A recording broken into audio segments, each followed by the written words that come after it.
All right. Thank you all for coming today. So I start my presentation in a kind of personal place. I like to talk about where my family came from and how I got here. I think that this explanation really speaks to how I'm making the work that I'm currently making and why I use pre-Columbian influences and research in my work. So this is a portrait of my mother. My mother came to the States at the age of 16 while she was pregnant with me. I was making stories with clay. I feel that clay, being such a permanent material, was a really great way to celebrate immigration stories and my family's narratives as a way to create permanence for them, as I was not seeing stories like mine being celebrated in American history. My father did not get a visa to come into the States, so his journey actually took about a month to come. He took a plane from Colombia to Panama to the Bahamas, and a boat from there where he spent several weeks stranded, and then also stranded on the island of Cat's Cay off of the Keys for several weeks, and almost died several times from his journey, and he was only 19. So in doing this, I could create permanence for these stories. I could celebrate them. And it was a way for me to research these histories. And I know that this is eventually what led me to looking for Latin American history and pre-Columbian work. These stories that aren't normally being spoken about in history, stories that are being eradicated or hidden and erased. So after I was 2 months old, my mother and I returned to our home country of Colombia. We're from the city of Medellin. It's a city that sits in a valley and is surrounded by mountains and is really gorgeous. And I grew up there for the first 4 years of my life. So this is kind of the outskirts of Medellin, and it's just mountains and really gorgeous landscape. And here's a portrait of the Colombian mountains that you'll see present in my work throughout. And it's as well, especially in South American pre-Columbian work and in the Andes, it's very prevalent as in being present as in triangles. It's when I think of these, I think of home and I think of the earth. So a little bit about Colombia and the people, and just some of them, the more prominent. So the MUISCA people are some of the first people of Colombia, pre-Columbian people. Tiarrona are some of the current indigenous people who claim to be of ancestry from the MUISCA people, the QUIMBAYA people who had a lot of gold, and this is some of the work that I really currently look at of Colombian gold. And the ancestry in Colombia, while yes, we are of European ancestry, we are also of indigenous ancestry, and those histories and those stories aren't really being spoken about and celebrated, as well as a lot of the Latin American countries. You don't see that really being spoken about.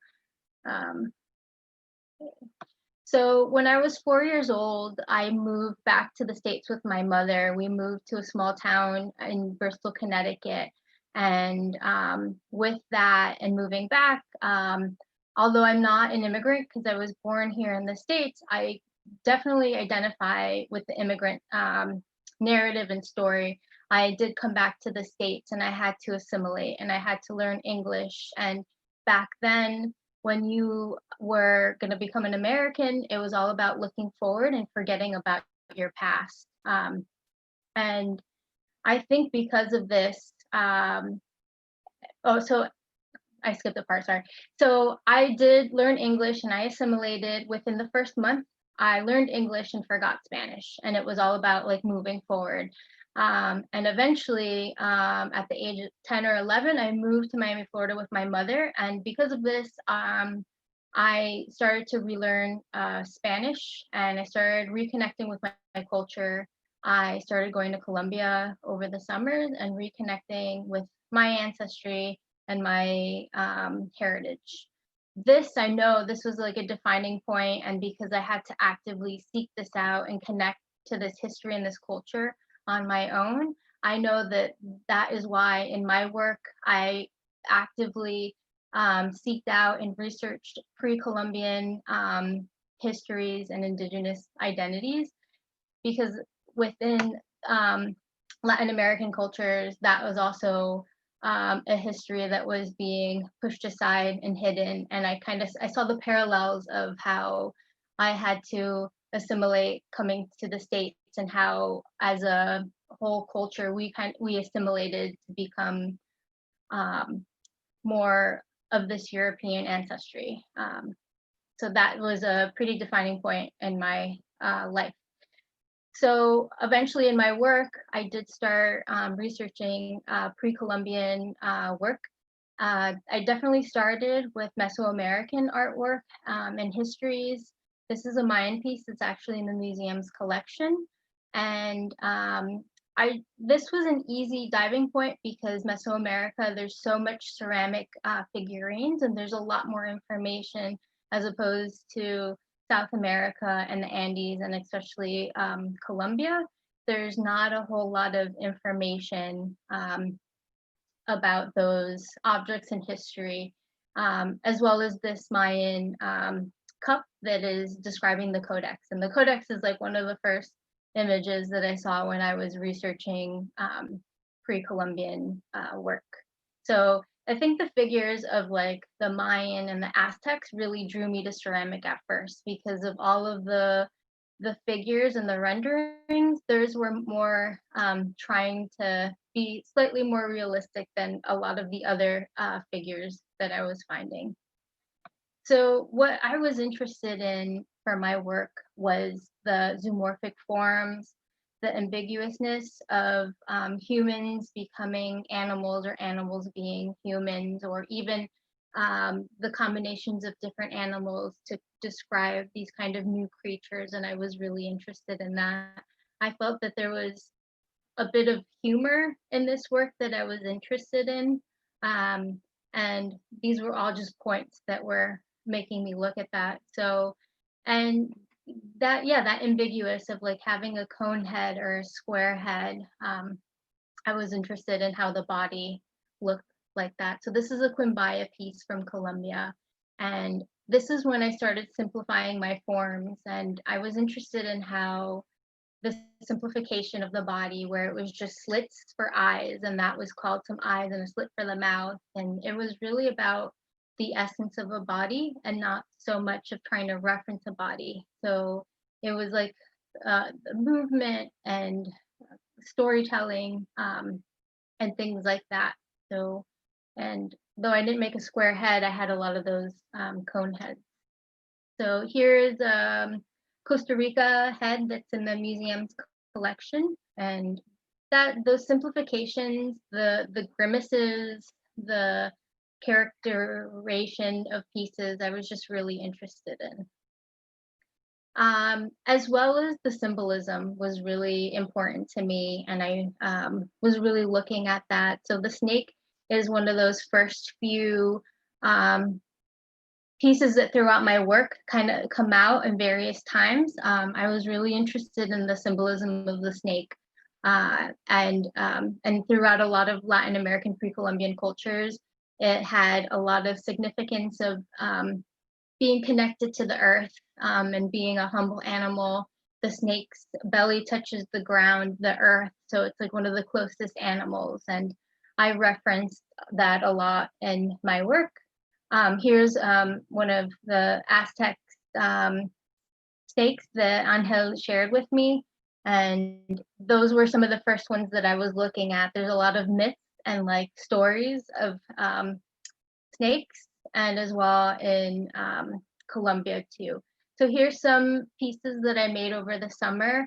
They are called Portal, and it was meant to line up with the sun and the moon to be between, and it was kind of about moving from the past to the future and moving timelines, and the bottom of them had the snakes to reference Earth and being connected to Earth, and the figure referencing humans, and the fire on top, the cosmos. So I was interested as well in kind of connecting spiritually with my pieces as well, and thinking about how did my ancestors use art and the cosmos to connect them. So I was interested in the spirituality of how can I connect to the past and ancestry, to like how am I going to leave things for the future, and that's how I could like live beyond myself, as well as trying to think of how did these people think of spirituality. And I thought of that they were thinking beyond themselves, that this is, you know, there's a bigger picture, and they were thinking of the earth, they were thinking of the cosmos, and they knew that we weren't it, and they were trying to connect to this bigger picture. So this one's called The Cosmos Are Within. And as well as thinking about how shrines and tombs, things that were placed in these. So I have these outer figures that are kind of the guardians and trying to reference family life within that, the little bottom ones, you know, referencing a unit. As well as thinking about how things look aesthetically and how I could connect spiritually through this work.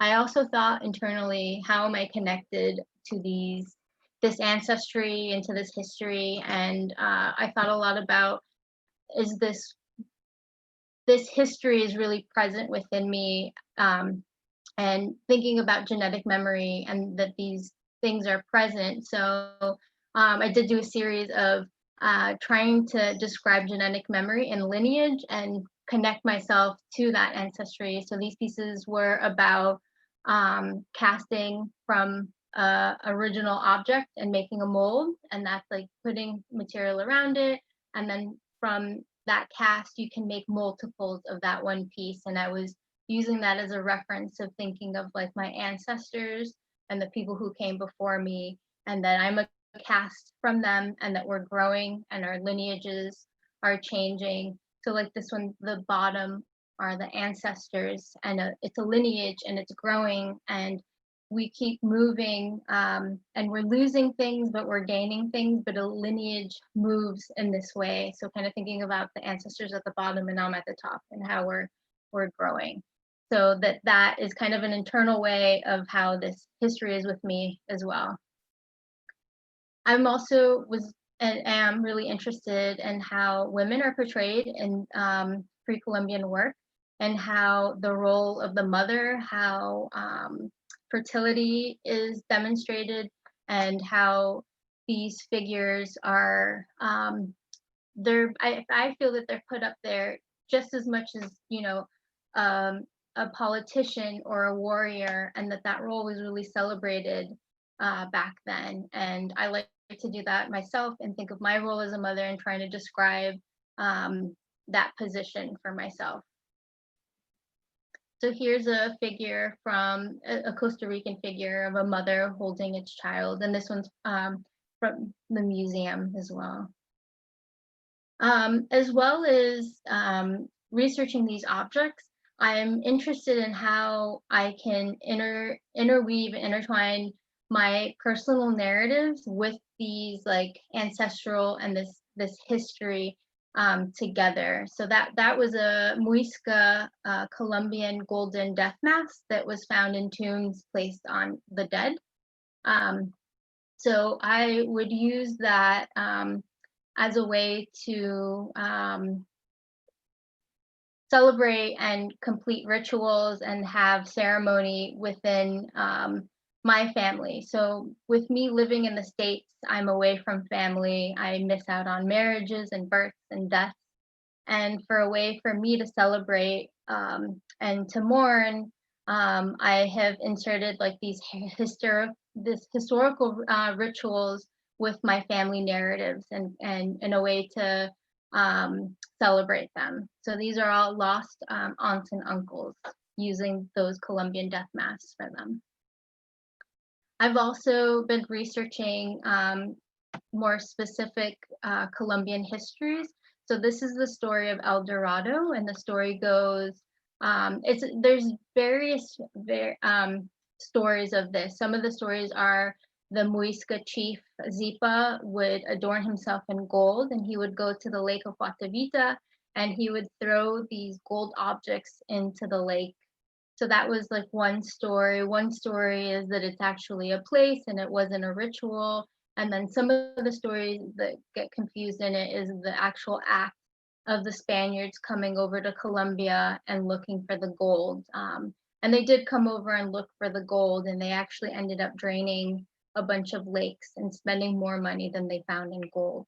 And then within this work is when I actually first started using terracotta. As I was looking at these historical objects and referencing them, I thought that that was like the most honest thing to do. And so I'm looking, at this point, I'm looking at really specific historical objects. So on the left, right here is a bat.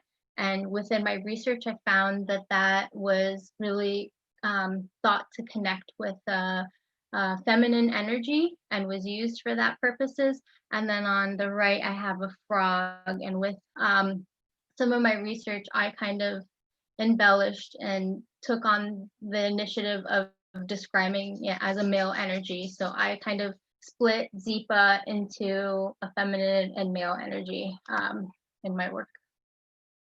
So the reason that I moved to terracotta was thinking about material hierarchy and how some of these indigenous people were looking at material and the symbolism and what was important for them.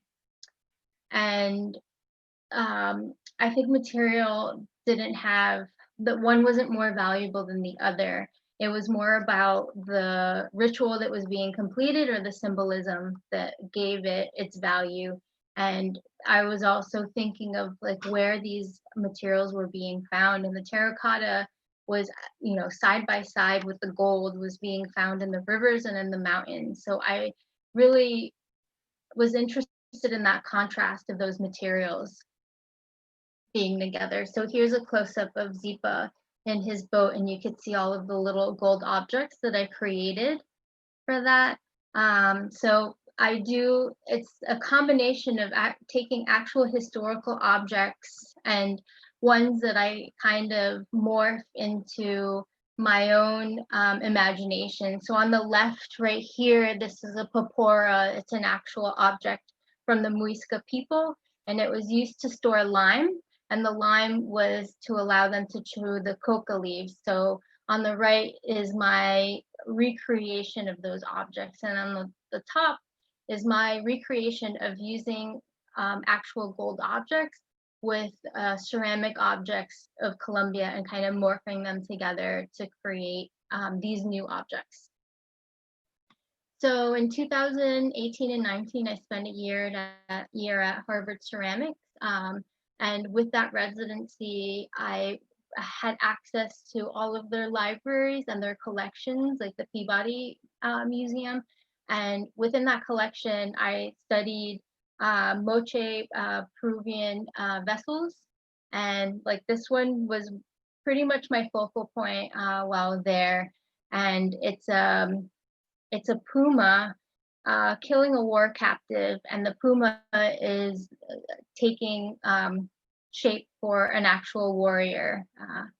And this is a prominent stirrup from that is throughout Peru that they use often. So yeah, with that residency, I gained access to their collections, and I can actually handle and feel things. And I think that that was really important. These objects were made with intention and were made for rituals, and there's an energy with them in them, and I think it's so important that we get to have access like this, and I'm really privileged that I've actually had this kind of access. So here's my interpretation of those pieces. When I'm making, I don't make like a new piece and try to clean the slate. I bring in all that research that and all of my experiences with me. So while I am making work about these Peruvian objects, I'm still bringing in my Colombian ancestry and history with me. So it's kind of like a mix of all of these histories together. But for me, it was really important to create that stirrup. That stirrup is symbolism for two rivers coming together to create one river. And in the Moche, they did a lot of rituals where the two rivers met. Rituals and sacrifices happened there. So within this research that I was doing, I like to look at how the people lived, who were the people, what was the language, and I discovered that the Moche language, Mochita, was actually lost in the 1920s, and I felt that that wasn't that long ago to lose a whole language. So um, I realized that this work was more than just recreating the objects. It was hoping to preserve a little bit and extend it, and hope that I could leave these for other artists or other people, and kind of give that information and make it a little more permanent as things are being lost. So these are called Mayuchimpe, and it means cross river. Um, So this is my current body of work that I'm actually working on. So I identify as a mestizo person, and that means that I am from a Spanish ancestry, but also an indigenous ancestry. And that's pretty much all of Latin America, whether we celebrate or even acknowledge that history. We are from an indigenous ancestry. And this work is acknowledging that and kind of talking about that history. So the glaze that I'm using on this piece is called Meolica, and the Spanish brought it over in the 1700s. And historically, it was used to cover terracotta, because in the kind of clay world, or historically, terracotta has been seen as a dirty or lesser material. And the Meolica would be able to cover and hide terracotta. So for me, I took that as symbolism for colorism in Latin America, and that hiding of that ancestry. So within this work, I'm talking about the dualities of my two ancestries, and kind of the bottom pieces are like the mountains. They're taking on that role and that symbolism for the land and the earth. And I just want to talk about those ancestries, whether they're painful, but they are real, and they are present, and they've been erased and hidden for so long. And I feel like it's our responsibility to acknowledge them, whether they're painful or not. So I made several of these, and kind of talking about the hierarchy of those materials. So I have some gold and some Meolica, as well as the terracotta, and I'm as well talking about European ancestry and beauty standards, and how that is looked at. As in my family, they could tell you we came from Spain or Portugal, and the older generation want to talk about that connection to that European ancestry, but we have no information of that indigenous ancestry. And talking about the gold as well, and how the Spanish came over looking for the gold. And for Colombia specifically, I think we don't have all that many objects, because we were really rich in gold, and the Spanish came over and melted all those objects and created Catholic icons and Catholic saints with that. So I kind of placed it on the top because that was of importance for the Spaniards. So as well as creating these objects, I've been performing these stories. With creating this work, it's a way of learning these histories and reclaiming them. And now that I'm performing it and like inserting myself in that, I feel that I'm connecting to these stories and reclaiming them for my own. So I've been performing the story of El Dorado, and I've been going to my lake and throwing these ceramic objects that I have painted in gold and reenacting those stories. So as well as this one. So on the left, this piece is called Ceremonies for Gonzalez, who is my grandmother, and on the right is a ceramic piece that is for my grandmother. So Ceremonies for Gonzalez and for my grandmother. And again, I was away and I wasn't able to celebrate or mourn my grandmother's death. So this was a way for me to insert that history and looking at how pre-Columbian people buried themselves and created tombs. And I did this for my grandmother as we couldn't have a funeral for her. So here is the video that I did for El Dorado. As well as performing it, I've been making videos.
So with that video, as well as like trying to connect to the cosmos and how I feel that the story of El Dorado was trying to connect to the sun, I'm also bringing in a history of where I'm coming from. So as well as I'm bringing these historical objects and stories, I'm also inserting my personal narrative of growing up in Miami and being around like booty music, and it's like this interwoven story of being this hyphenated person, of being American mestizo,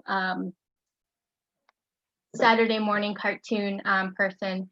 So here is also my grandmother, and there's many different stories in these pieces. So I'm using the MUISCA mask and the ceramics and these historical objects with a combination of this Spanish influenced clothing that kind of keeps coming back throughout time, that I remember that was really prevalent in the 80s and that my grandmother wore.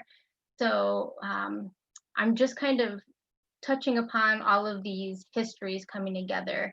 So, and this is just how I kind of grew up and things that I've had to research, and inserting all of these stories together, like the Saturday morning cartoons I was talking about, or being a latchkey kid, or, you know, the stories of Colombia. It's this story of all of these narratives coming together with bringing historical objects and bringing in personal narrative. So one thing I do want to say before I finish this conversation or this talk is I am really careful to be culturally sensitive. I only use objects from people who have been lost or conquered. I am very careful not to use anything from any current or contemporary Indigenous people, because I don't know the meaning, and I feel that imposes, that could be overstepping a boundary. So I'm very careful. I don't know if I worked with some people, Indigenous people, that would probably not be the case. But in doing this, I feel that I'm trying to preserve a little bit of these stories and this history that's slowly being lost, that has been erased, that has been conquered. So I'm hoping to help a little bit by preserving, celebrating, and hoping to leave something for the future. Whether some of the information has been, changed because of my embellishments or imagination or my thoughts, I feel that a lot of these indigenous people did that as well. They looked to the past and they kind of kept adding to the narrative. But that is all. Thank you.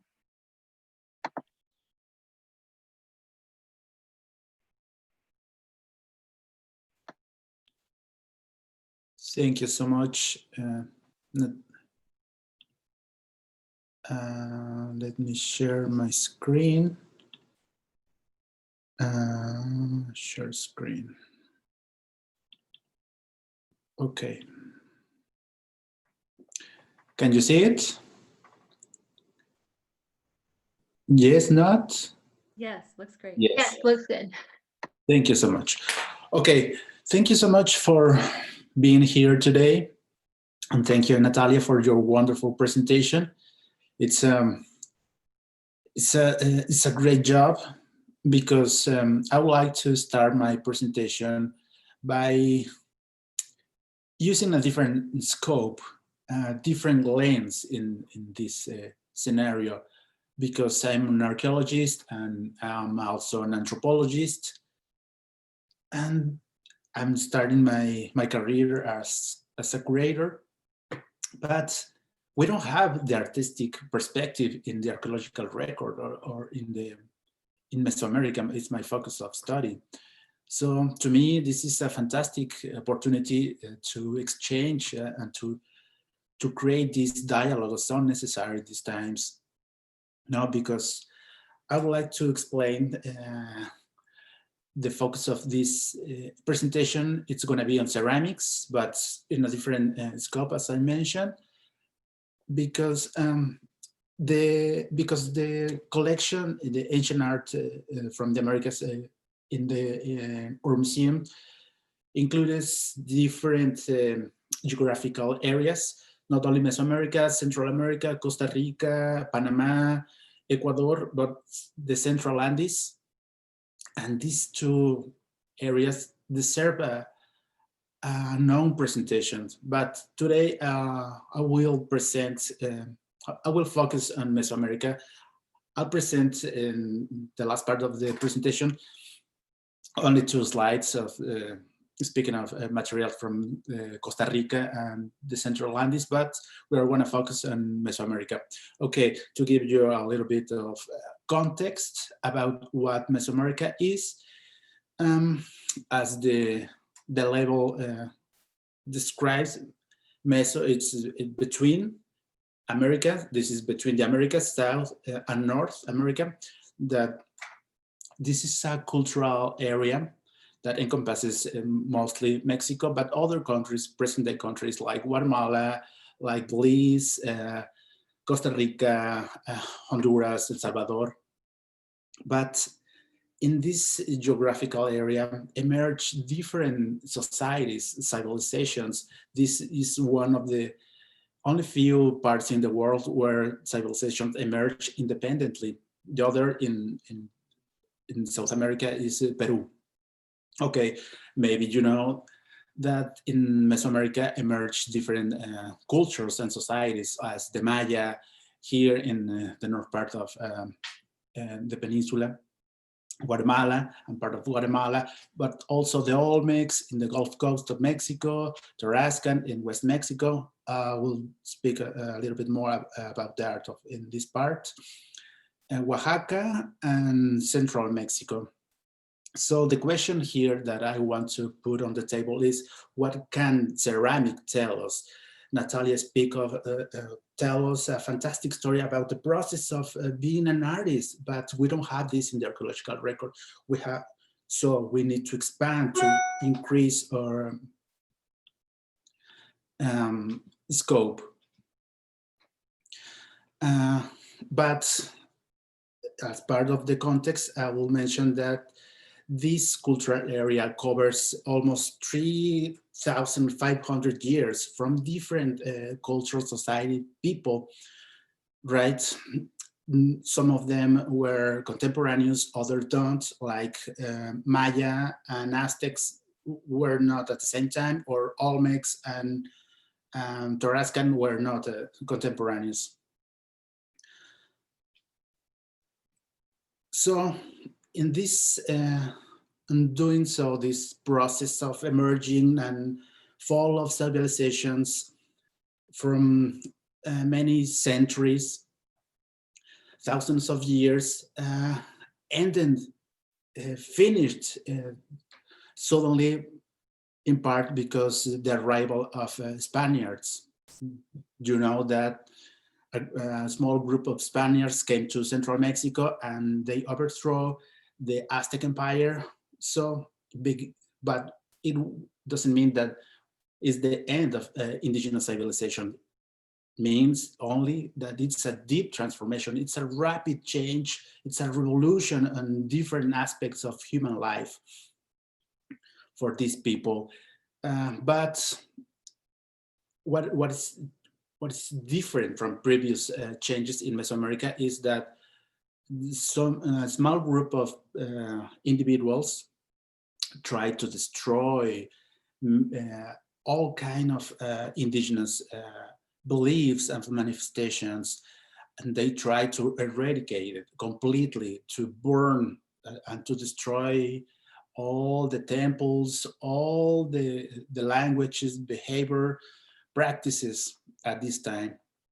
So this slide is showing the dramatic scenario that I'm trying to describe, but doesn't mean, as I mentioned, the indigenous culture disappear.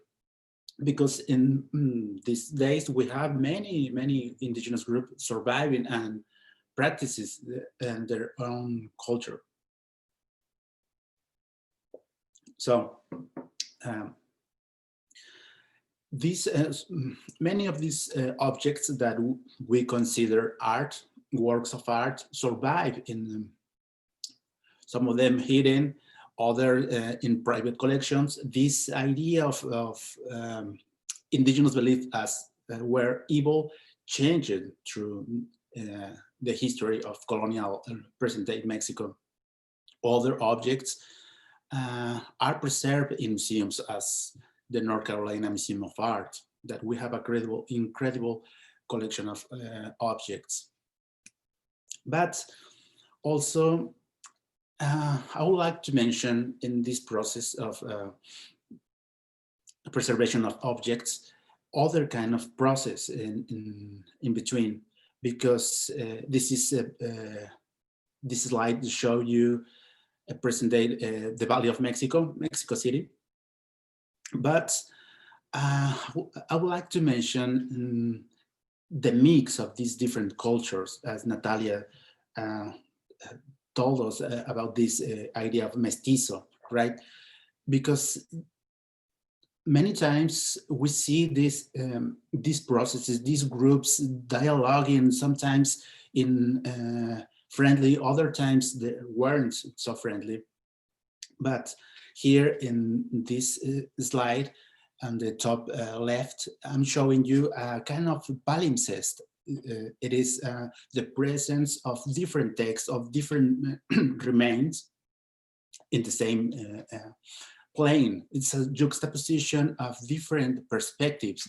Here you can see an Aztec temple, the main temple in Tenochtitlan, El Templo Mayor. On the back, you are looking the National Cathedral, Catholic Church in Mexico City downtown. But also you can see a modern building on the same space. Excuse me. So in the other three images, we're looking into other kind of process, because these radical changes didn't stop at the moment of the conquest, but it evolves and changes and emerges another. So we are seeing a city with almost 22 million people living. But by creating this city, here's a part of the lake, Texcoco Lake, they destroy many of these indigenous remains that some of them are preserved in museums. So what aspects can bring light ceramics? Here is I'm trying to show you one of the oldest Mesoamerican works of art in our collection.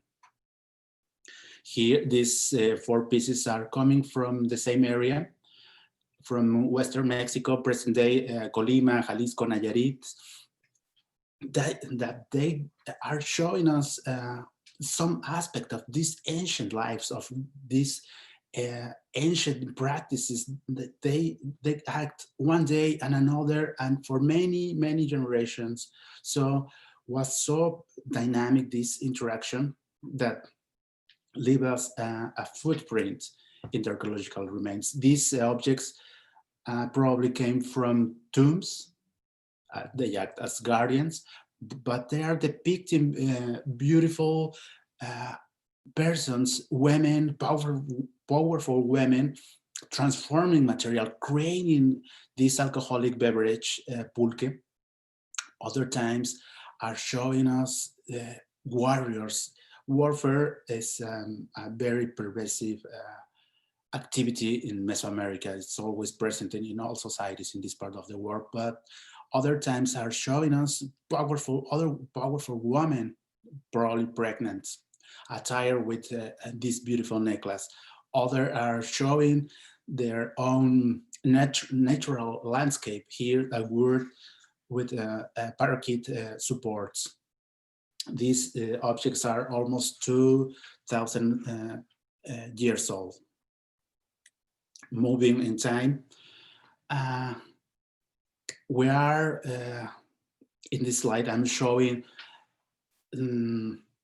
materials from the border between Mexico and Guatemala, but imitating, replicating an old model coming from central Mexico, hundreds of miles away.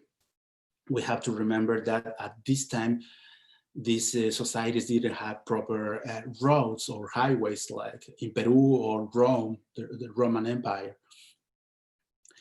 But my intention to present this slide is to show you the idea of the afterlife.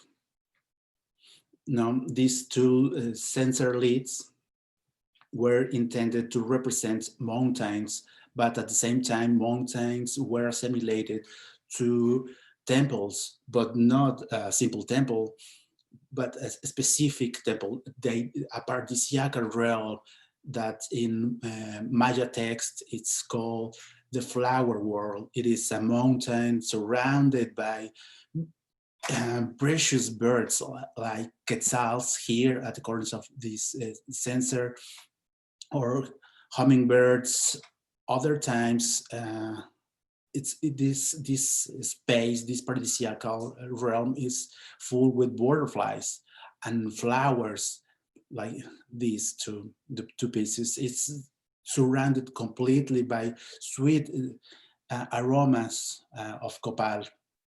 But at the center, you can embed pieces. You can see this warrior, probably it's a warrior ready to be born, to reborn as a butterfly in the flower world, right? Where watching what we have in front is a mortuary bundle in the middle of a fire pit. So in order to have access to this realm, not all the people were allowed to live in the flower world. Only selected people, warriors who died in the battlefield, or in other cases where the women who died in their first childbirth to accompany the sun into the skies. right? But as Natalia pointed out, it's why these societies at the border of Guatemala and Mexico were imitating art from Teotihuacan, hundreds of miles away, because they were trying to connect maybe their own ancestry by recreating these models, right? But also this idea is present in Mesoamerican cultures like Aztecs. Other times, ceramics tell us about wealthness, the richness of people, because you can see these objects are beautiful painted with polychrome, richly decorated with glyphs. These three pieces are from the major area, probably from Guatemala. Also, we don't know the specific context of these pieces, but probably are, by using a comparison with the archaeological record, current archaeological explorations, probably were inside tombs, right? They serve, they were intended, deposited to serve the human disease in the afterlife. Here in this slide, I'm showing the rain god Chak, probably surrounded by the primordial waters, depicted in this way. You can see that this god is surrounded by clouds, and he's spitting out rain here in forms of beads. But I would like to highlight the high quality of these ceramics. Not all the people were allowed to have this kind of ceramic in the daily life, but also other times these objects display political leaders, high status person into the royal court. Maybe this is probably a political leader, but I would like to highlight the couch covered with a jaguar pelt. So you can imagine that this feline, it's one of the most powerful predators on Earth, well, in this part of the world. Wasn't easy to have a jaguar, no, because jaguars are so smart and powerful too. So this person is holding probably a trumpet. But also ceramic can tell us about the different stages in human life, as this, you can see the wrinkles on this human face and this vessel, transmitting the idea of, as I said, different stage in human life, not only young people like here, but other phases in life, in human life. No, for these societies to spend many years in this world was a privilege. To be an old person was a huge privilege, because supposedly you have wisdom and you were charged of a supernatural power.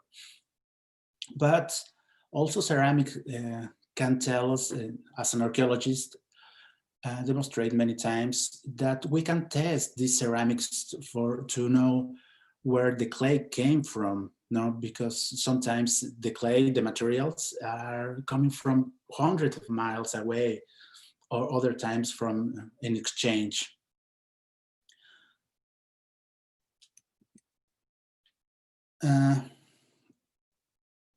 Yeah, and here I'm showing other arts of work from the Bay Area basis, but I would like to mention the fine decoration. No, we have to think that, yeah, these objects are art, but also can tell us different aspects of human life. What's happening into houses, into the royal palace, in the afterlife. Here, it's a rollout from this base that I created, that is showing two persons, probably are in different moments. Probably they are dancing, no? You can see these glyphs. That means darkness. Probably we are in the middle of the night, but they are dancing in a very rhythmical way, surrounding what seems to be a mortuary bundle. You can see here flowers, right? Other times, testing for chemical analysis.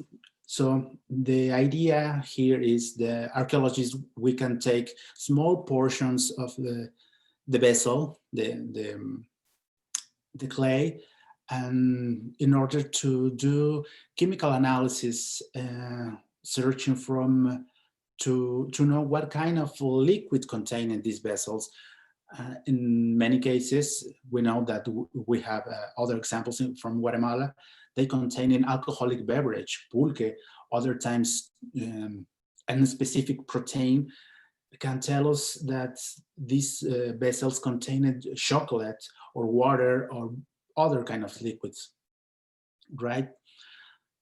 In the third piece, I'm showing you the daily life, the interaction between individuals, people, human people, historical people interacting each other with. Here is from Campeche, this from Jaina in Campeche, in Mexico. Is displaying the interaction between these young, beautiful women and old people. But you can see the beautiful garments and dresses, and so we can infer the meaning of this. This is a whistle, but we can infer the meaning by using decoration. You can see this necklace maybe made of jade or turquoise if you see the blue color. Other times figurines are covered with loincloth or spectacular headdresses.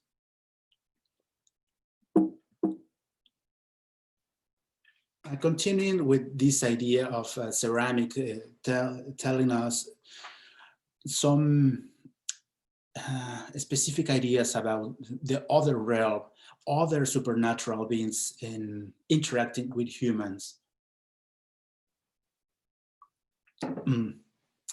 On your left, you can see one of the most spectacular pieces that we have in the collection. It's from Veracruz in Mexico, in the Gulf Coast. It's almost a human size, made of terracotta. In Aztec language, they call these females Cihuateteo, that is these women who die in childbirth, in their first childbirth, and become supernatural beings, and they have the privilege to travel with the sun, through the sun, from the middle of the day to the sunset.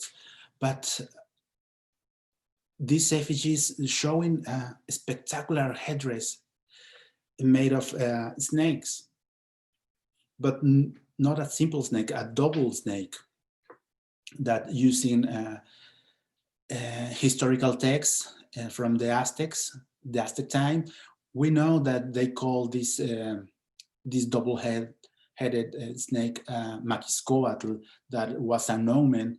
That's a very bad luck, that if you find in your road, in your way, this snake was a very bad luck. But not only she's not only having only one, she has two, this kind of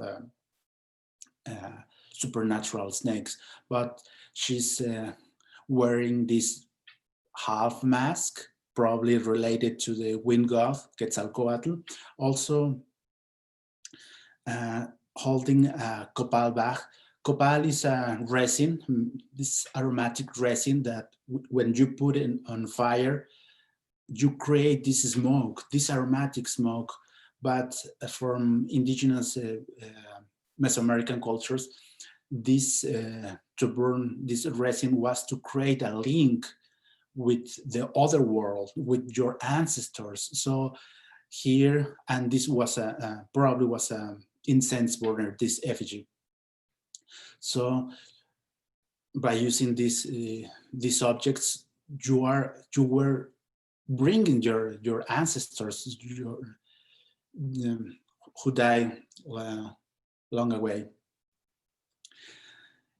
On your right side, you have one of the most fascinating gods in Mesoamerica, not only from the Maya area. This is from the border between Guatemala and Mexico. It's a small figurine, small effigy, depicting a human being wearing a mask, but it's a cover with is human skin. So it's a human wearing another human skin on top. So this is a very prestigious ceramic that we call in the archaeological jargon plumbate, that thanks to several analyses of Hector Neff, we know that the clay, the quarries came from Guatemala, a specific place, and were traded over all Mesoamerica, central Mexico and far away. So I'm speaking a little bit more about Xipetotec, that fascinated not only the conquerors, los conquistadores, but also modern researchers and people in general, because this he's wearing this human skin for, and we know that from the Aztec times, the Aztec city, Tenochtitlan, that the skin came from a sacrificial victim that probably was a slave, probably was a captive in the battlefield, that they came to the city, and in a ritual, they killed this person and deflated. So in order to another person to wear this skin. But the interesting thing is the persons were using this costume for 20 days, right? So that is Xipetotec. And in the last part of my presentation, so here I'm trying to create a parallel. I would like to see in Mesoamerica, not only Mesoamerica, but Central America and the Andes as a unity. We have in our collection material from these three areas, but it's fascinating how many parallels you can find in between these three different areas, supposedly different, but when you put together all the information, there are many, many parallels that as humans, we need to see what makes us human, what we share with other societies. It's not identical, yeah, that's true, but it's so similar. Here, this hairless dog, the three pieces, is from Peru. They call viringos in Quechua, I think. And the other two are from our collection too, but coming from Western Mexico.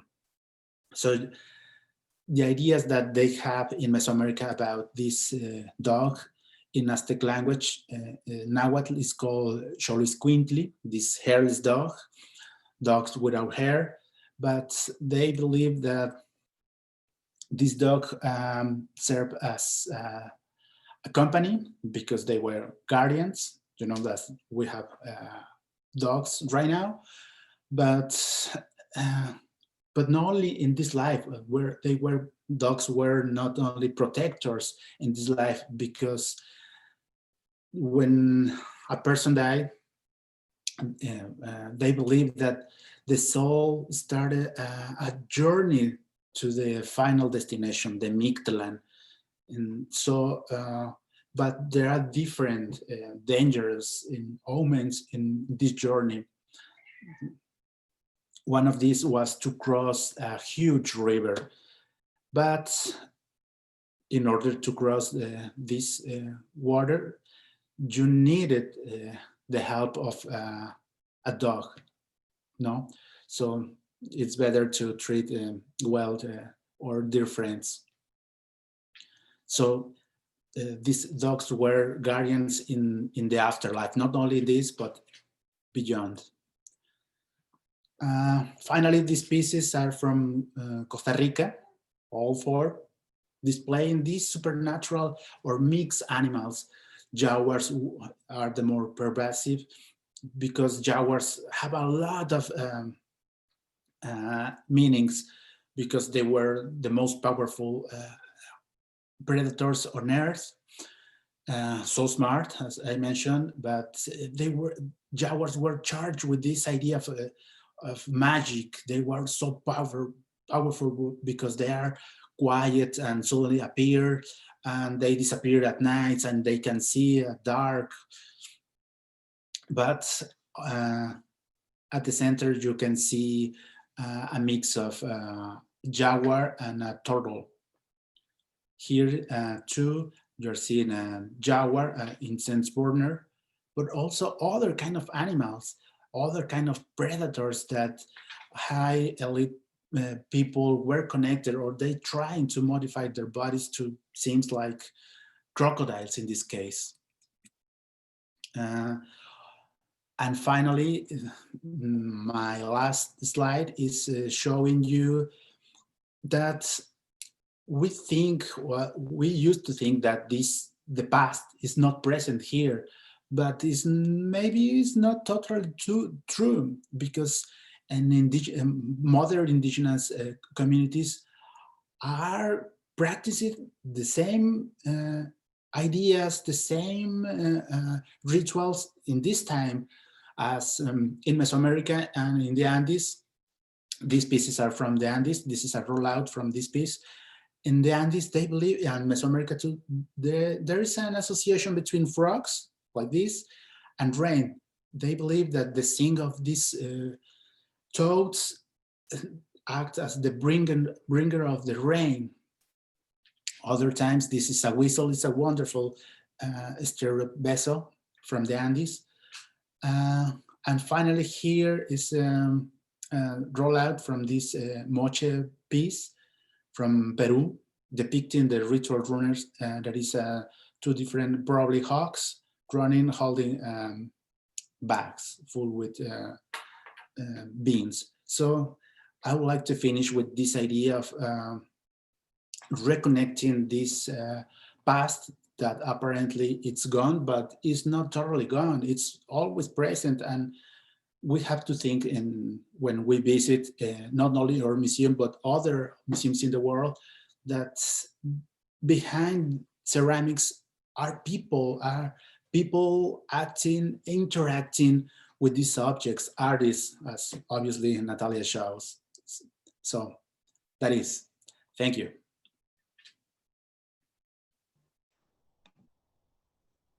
Thank you so much, Angel, and thank you, Natalia. I'd like to open it up to some questions that have come up now during your presentations, and I'll do it in order that I received them. So the first question came for you, Natalia, and it is from Donna, and she's curious about how you developed the surfaces of your sculpture, in particular the drips that appear on some of your sculptures, and how did you come to develop that? Yeah, the drips on the stoneware pieces are the surface is called an engobe, and it's a surface that's between like a slip and a glaze that could be put on straight on the clay without firing it. And all those little markings are actually me with like a dropper or a syringe placing each one. The other textures and the terracotta pieces, because I do have a lot of textures and reference repetition that's important in my work, is my actual, I make all my works pretty much in the same methods that a lot of these primitive people were using, which is coil, pinch, and those kind of ways. And it's my coil markings of me pushing each coil down, and I leave that presence of my hand on all of my pieces. Thank you. I would like to move on to a question for Angel from Diane. And she was curious about that drawing of the burning idols, and if we know who it was created by and when.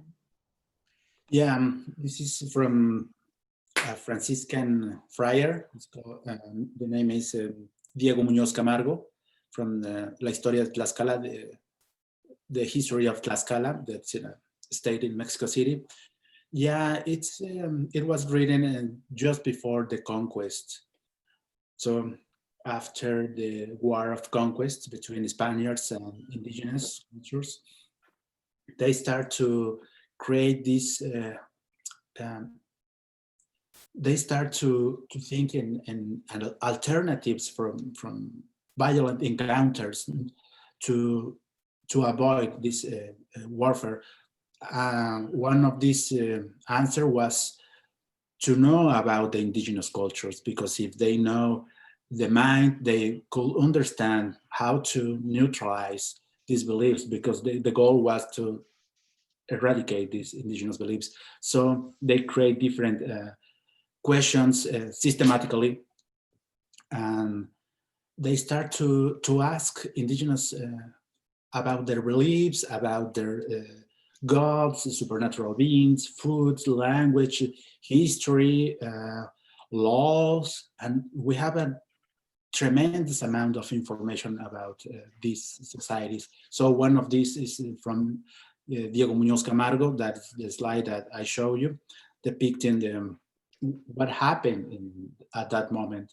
So they didn't permit anymore, the Spaniards, indigenous beliefs. They try to destroy completely. They destroy books, they destroy sculpture, they destroy temples. So that is the origin of the slide.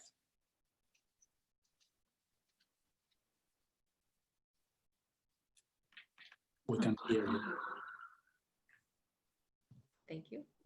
We have a question from Al Silva. He says, first of all, Natalia, your work is very impressive, beautiful, and original. Thank you for sharing. For Angel, your knowledge is outstanding. What inspired you to get into anthropology? Well, thank you so much. A museum. It was a museum.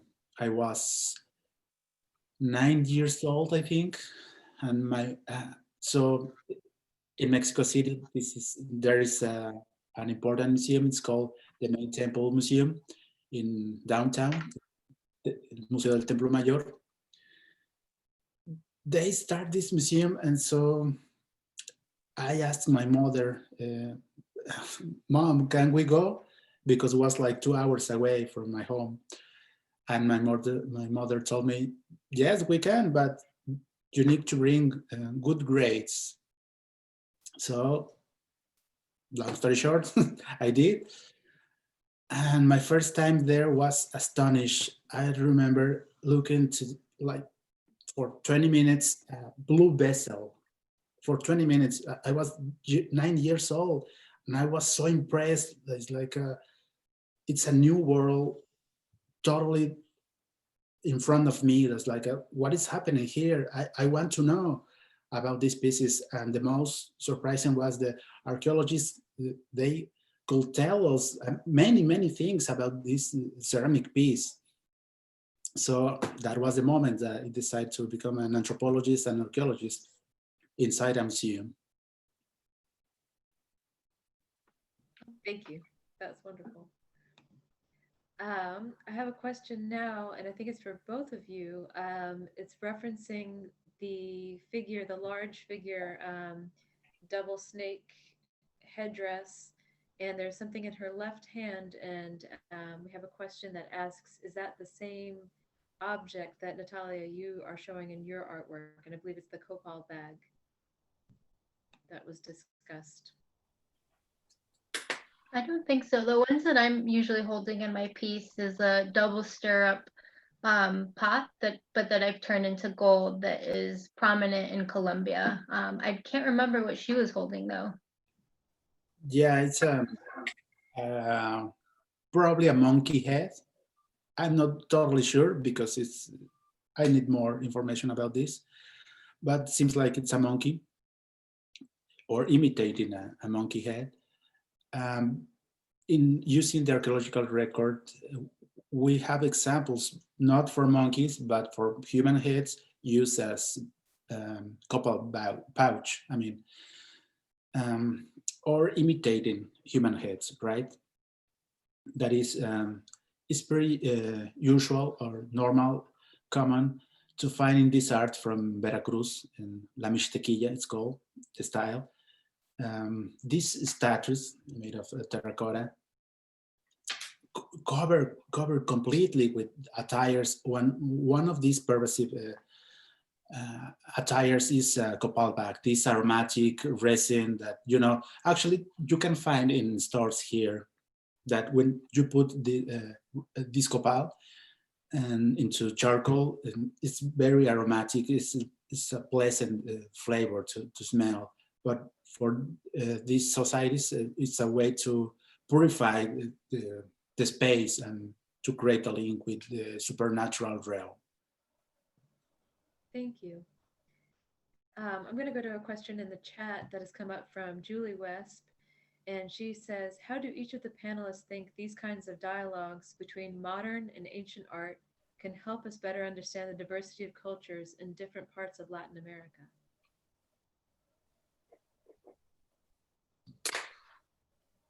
Natalia, do you want to go first? Yeah. Okay.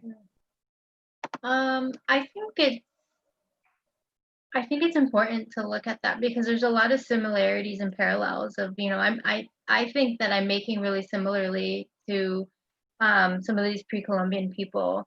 You know, they were talking about the past, and then they were also talking about their lives in the present, of like trying to document, you know, from politicians to mothers to rituals that they were having. And I see that parallel of, you know, with me trying to connect to this work, and then speaking of like growing up in America with like cartoons, and that's how I'm describing being a contemporary person.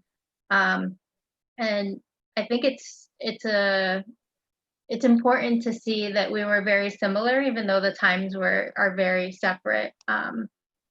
And I think that this is really important to do, especially in ceramics, because as I've gone through academia, these stories are not being spoken of as much. You know, we have a full chapter to just China. You know, we'll spend all this time in China and England and looking at their ceramics, when Latin American and pre-Columbian ceramics are just glanced over.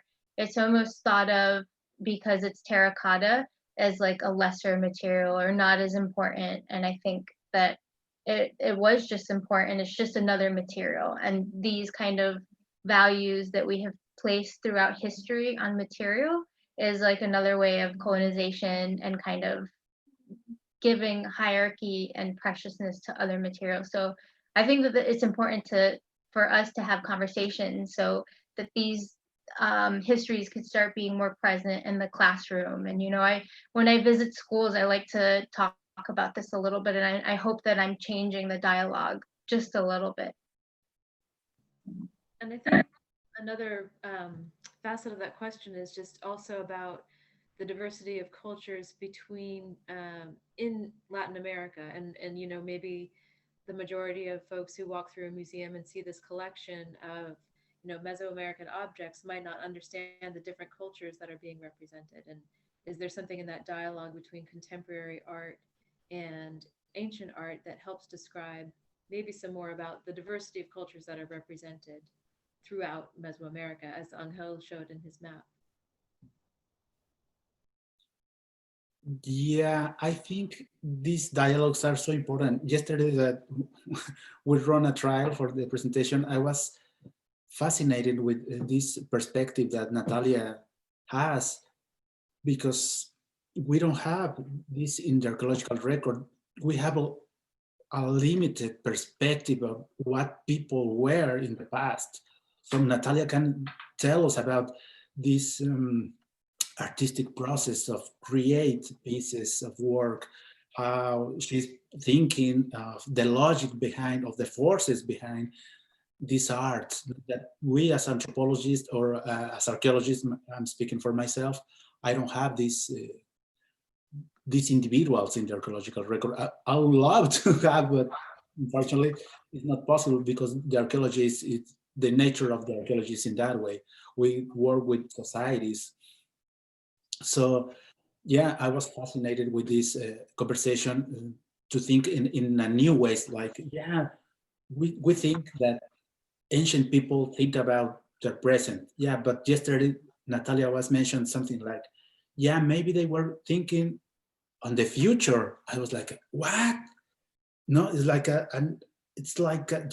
in this dialogue we create something different because we have different backgrounds. That is good, but the force, the available is to have this exchange of ideas. I have maybe the perspective from an archaeologist, but yeah, to listen from another perspective, it was like, yeah, we need to think in this, we have to create these kind of questions from archaeologists and anthropologists, because maybe, and it's an excellent opportunity to show unrepresented cultures, in many museums in the world. Art from Mesoamerica, art from Central America or the Andes are not completely represented, and it is an excellent opportunity to talk about this. Thank you. I have a question in the Q&A from Diane, who asks, how did the ceramics survive the conquerors who were trying to destroy indigenous culture? Were the tombs hidden from them? When were they uncovered? Yeah, we have to think that in Mesoamerica, for the case of Mesoamerica, and I think for the Andes works too, these societies were disappeared completely when the Spaniards arrived, maybe hundreds of years ago. So the natural process of the formation of the archaeological record is maybe the pieces were inside a house, so the house collapsed and covered this material, the ceramics, and someone came and put another house on top, and so on, so for hundreds of years. So that's a way to save some of these pieces, but others, we know that for the Aztec times, the indigenous people, they save pieces. We have records that these indigenous save books, or these indigenous people save textiles from the fire of the conquerors. Other times it's a mix of these two processes. Thank you, that's fascinating. I think we have another question from Jonathan. Angel, are there maps showing where different clay supplies were mined before transport throughout Mesoamerica? I'm sorry, I didn't hear you. Are there maps showing where different clay supplies were mined before transport throughout Mesoamerica? So maybe the location of those clay and the supplies. Yeah, it's this work has been for example, from Hector Neff, one of the main authorities in the Mesoamerican world, has been working on this to know the origin of the clay for many, many years. So he knows right now, testing different banks of clay, so, and testing against archaeological materials and comparing, because archaeology is it's basically a comparison between ancient and modern. So analyzing the composition of archaeological material and modern clay, he can tell us the origin of certain materials or pieces from this area. So he can connect points, point A and point B. Usually it's very close, but in Mesoamerica, we know that it was very dynamic, and the market was hundreds of miles long. We have examples from pieces from central Mexico appearing in the May area, in the jungles of Guatemala. So comparing style and composition, we can trust and we can create maps by using this analysis. Thank you. I have a question for Natalia from Kimberly. Natalia, could you recommend where to find information about pre-Columbian research on ceramics and art, especially about Colombia and South America in general? I found it hard to find. Yeah, I found it hard to find too in my research, and I think every book that I find that comes up on specified Andes or Colombia, I buy up. And I have just three. It's like one is the Book of Gold, the Museum of Gold in Bogota, Colombia put out. I think that museum is a really good resource as well for looking for pre-Columbian indigenous people in Colombia. And it's one book that was really good was I think it's called Colombia Before Columbus. Something, the title's about that. And that one was a good kind of general, it just kind of skims a little bit on all of the pre-Columbian people throughout Colombia. And that's really part of the reason I wanted to visit Harvard and do a residency there, was trying to collect this information somehow to share it with other people, because I'm moving through spaces that I'm given access that isn't being recorded. And I'm thinking about that somehow. How can I record this information to make it available to other people? Because I know Colombia has very little information out there compared to, Central or Central America, and Peru has a lot. But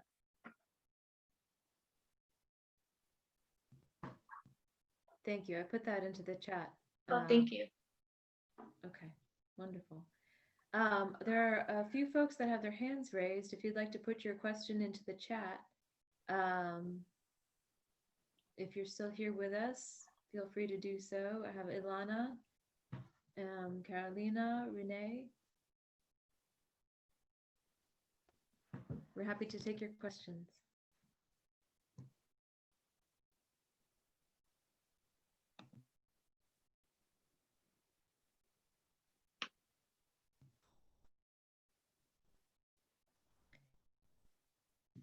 If there are no more questions, I'm happy to, okay, Ilana, if you have a question, feel free to enter it into the chat or the Q&A, and we can get to it.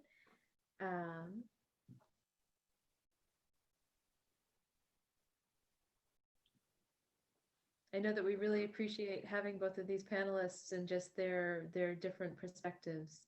Is wonderful to have, and to have this kind of conversation that we can have with all of you. I'm not sure where all you are tuning in from, but I know that within a museum space, we can't often reach so many people, so we're happy. Okay, we have a question for Natalia. We do have a question about video of this presentation will be available on YouTube tomorrow. So if you check the North Carolina Museum of Art YouTube channel, it will be available for you there. The art video, are you speaking of Natalia's ceramic, I'm sorry, performance pieces on video? Okay, yes. I don't have it anywhere up yet because I'm still showing that around, but it's actually right now, it's up at the Center for Craft that's in North Carolina. I forgot which city, but you could go there and see it in full as well. Thank you.